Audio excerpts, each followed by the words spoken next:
छोटा सा प्यारा बेर अपनी फुटबॉल के साथ मजे कर रहा था। देखो कैसे जोर से किक मार रहा है और खुशी से हंस रहा है। मम्मा बेर और बाबा बेर साथ में कपड़े धो रहे हैं। वो थके हुए लग रहे हैं लेकिन खुश हैं। बहुत से कपड़े धोने के बाद वो रंगीन कपड़े एक तार यानी क्लोथ्स लाइन पर टांग रहे हैं। वो पसीना पोंछते हुए मुस्कुराते हुए आराम करने बैठे हैं। अरे छोटा बेर इतनी जोर से फुटबॉल किक करता है कि वायर टूट गया और सारे कपड़े नीचे मड में गिर गए। Oh no! मम्मा और बाबा शॉक में।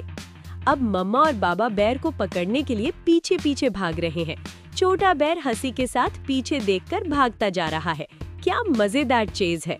आखिर में वो रोते रोते सॉरी करता है और पेरेंट्स गले लगा लेते हैं।